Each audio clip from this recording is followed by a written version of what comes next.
আসসালামু আলাইকুম। আশা করি প্রিয় শিক্ষার্থীরা সকলেই ভালো আছেন। তো আজকে আমরা ক্যালকুলাস টু মেজর এবং নন মেজরদের জন্য চ্যাপ্টার 12 সাজেশন দেখব, মূলত কোনগুলো পড়তে হবে। এবং যারা আমাদের এই ভিডিওটি ইউটিউব চ্যানেলে দেখবেন তারা 01767351308 এই নাম্বারে হোয়াটসঅ্যাপে নক দিলে আমাদের পেইড ক্লাসগুলো পারচেস করতে পারবেন। ওকে, ক্লাস ফি অনলি 410 টাকা।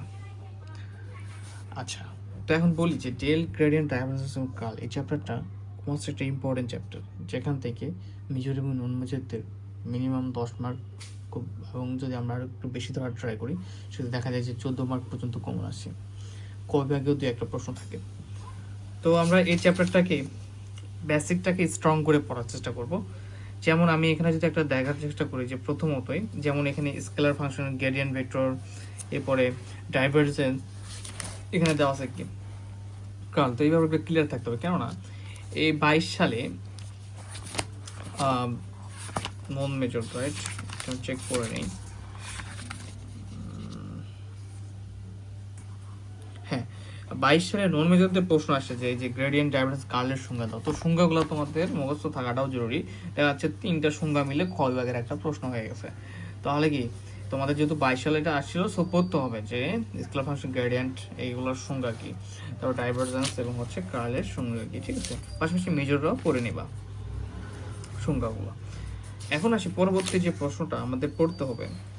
এখানে যদি আমরা দেখি থিওরি 5, এটা হচ্ছে 23 সালে আসে নন মেজরদের, তারপর তুমি একটু মিলিয়ে দেখবা। সো এটা নন মেজরদের করতে হবে না, বাট মেজরদের জন্য মোস্ট ইম্পর্টেন্ট একটা প্রশ্ন থিওরি 5 করতে হবে। ওকে, এর পরবর্তী প্রশ্ন যদি আমরা দেখি থিওরি 7 আসছে মেজরদের ক্ষেত্রে 2021 সাল লাস্ট। সো অবশ্যই তোমরা এটা খুব সুন্দরভাবে পড়বা। ঠিক আছে, খুব সুন্দরভাবে এটাকে সলিউশন করার চেষ্টা করবা। থিওরি 7 মেজর নন মেজর ভাবে পড়বা। এর একটা প্রশ্ন রয়েছে যে দেখো যে curl gradient phi equal del cross del phi equal 0। তো খুবই সিম্পল একটা ইয়ে, বাট হচ্ছে কি আসছে আমাদের যে প্রশ্নটা হচ্ছে বলতেছে যে এটা আমাদের প্রুভ করতে হবে অন্তরীকরণযোগ্য স্কেলার ফাংশন। 22 সালে আসছে নন মেজরদের, সো তোমাদের এটা করতে হবে। তো ডেল মান এবং ডেলের সঙ্গে যে ফাইয়ের ভ্যালু রয়েছে সেই দুটোর ভ্যালু ক্রস করে দেবা। ক্রস গুণন করার পরে আমাদের যে ভ্যালু আসবে, ঠিক আছে, এরকম আই জে কে আসবে, জন্য সামেশন দিয়ে রাখছে। ঠিক আছে, এখানে এই যে আই জে কে এর ভ্যালুটা আসবে পরবর্তী স্টেপগুলোতে, এটা ধারা মেনটেন্স করে। সো এখানে সামেশন দিয়ে রাখছে, আর হচ্ছে এদের ভ্যালু প্লাস মাইনাস কেটে গেলে সেম জিনিস, পজিটিভ নেগেটিভ কেটে গেলে 0 হয়ে যাবে। তো পরবর্তীগুলো তোমার সামেশন না দিলে পরবর্তী যে কে জন্য একক ভেক্টরের জন্য হিসাব করতে হবে। তো যেহেতু মেবি মনে হচ্ছে একটা আমাদের করানো নাই, এর জন্য আমি এটা এখানে বলে দিচ্ছি।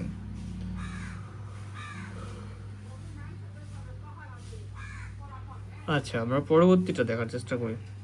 তো এখানে কোনটা কোনটা ইকুয়াল দিছে, এখানে দেখো এটা আছে, এটা তো এই দুটো পরস্পর ইকুয়াল দিছে, বাকি যেগুলো যে আসবে ওগুলো ইকুয়াল দিয়ে রাখছে। আচ্ছা দেখো থিওরি 9 হচ্ছে মেজর এবং নন মেজরদের জন্য মোস্ট ইম্পর্টেন্ট, 100% ইম্পর্টেন্ট একটা প্রশ্ন, ভালোভাবে করবা। এরপরে থিওরি 10 মেজর নন মেজর, মেজরদের জন্য ইম্পর্টেন্ট কম হলেও নন মেজরদের জন্য খুব বেশি গুরুত্বপূর্ণ, থিওরি 10 করতে হবে। এরপরে যদি আমরা দেখি এই প্রশ্নটাকে দিকে তাকাও, এটা হচ্ছে নন মেজর 2021 সাল আসছে। তো তোমরা যারা আগের ক্লাসগুলো করেছো তারা এটা খুব ভালোভাবে পারবা। এর সঙ্গে ডট করবা, ডেল্টা কোন করে এটার সঙ্গে এটা যোগ, এই প্রসেসগুলো ঠিক রাখলে তোমাদের যে কাঙ্ক্ষিত অ্যান্সার সেটা চলে আসবে। ঠিক আছে, এই যে আমরা ডিটেলস প্রসেসগুলো ফলো করেছিলাম, তোমরা ডিটেলস ফলো করে তোমরা এটা সমাধান করে ফেলতে পারো। এর পরবর্তীতে আমাদের যে প্রশ্নটা করতে হবে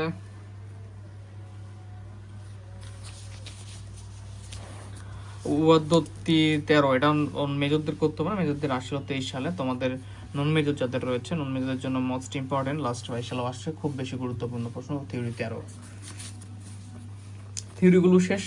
তো থিওরি থেকে একটা না একটা প্রশ্ন থাকে, এই জন্য থিওরিগুলোকে তোমরা খুব গুরুত্ব সহকারে দেখবা চ্যাপ্টার 12-এর। এবং এর একটা ব্যাপার রয়েছে যে ভেক্টর ফিল্ডের তাৎপর্য রয়েছে, ভেক্টর ফিল্ডের কার্লের তাৎপর্য তোমরা এটা দেখে নিতে পারো, 1-2বার করলেই পারবা। 12.11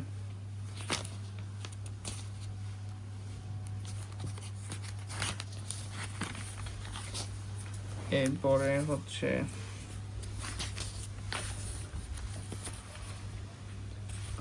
আমাদের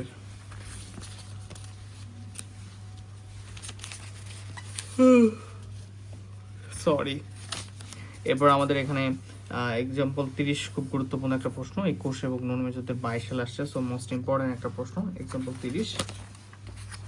পাশাপাশি এক্সাম্পল 29 মেজরদের করতে হবে, তোমরা মেজরেরটা নন মেজরও করে ফেলবা, আর এক্সাম্পল 30 মেজর নন মেজর উভয়ের জন্য মোস্ট ইম্পর্টেন্ট।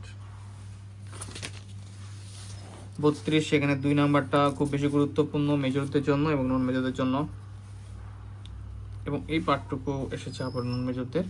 সো এই 32-এর 2 নাম্বারটা খুব গুরুত্ব সহকারে মেজর নন মেজরে করবা। এরপরে যদি আমরা দেখি তাহলে এখানে আমাদের জন্য গুরুত্বপূর্ণ প্রশ্ন বলতে গেলে এক্সাম্পল 46টা মোস্ট ইম্পর্টেন্ট নন মেজরদের জন্য, আর মেজরও করবা, কিন্তু নন মেজরদের জন্য মোস্ট ইম্পর্টেন্ট একটা প্রশ্ন এক্সাম্পল 46। এটা কি তোমাদের 23 সালে আবার আসে নাকি? না।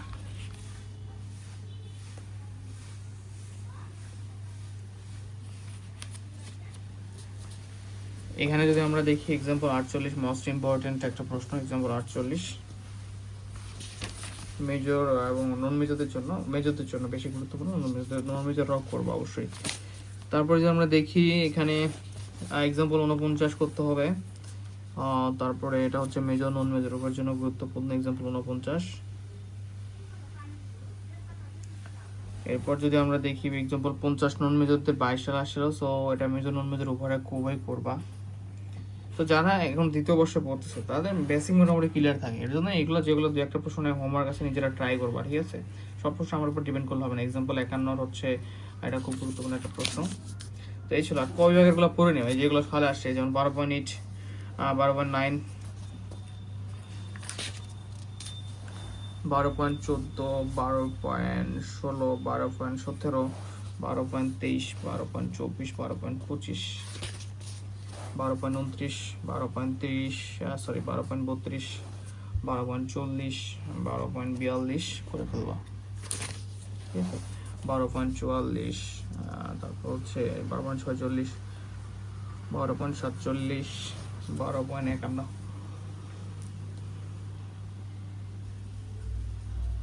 মোটামুটি ছিল এগুলোই আজকের চ্যাপ্টার 12 আমাদের সাজেশন হোম টিউটরের পক্ষ থেকে। তো এগুলো পড়বার পরীক্ষাটা ভালোভাবে দাও, ঠিক আছে? Best of luck. ওকে, ধন্যবাদ সবাইকে, আসসালামু আলাইকুম।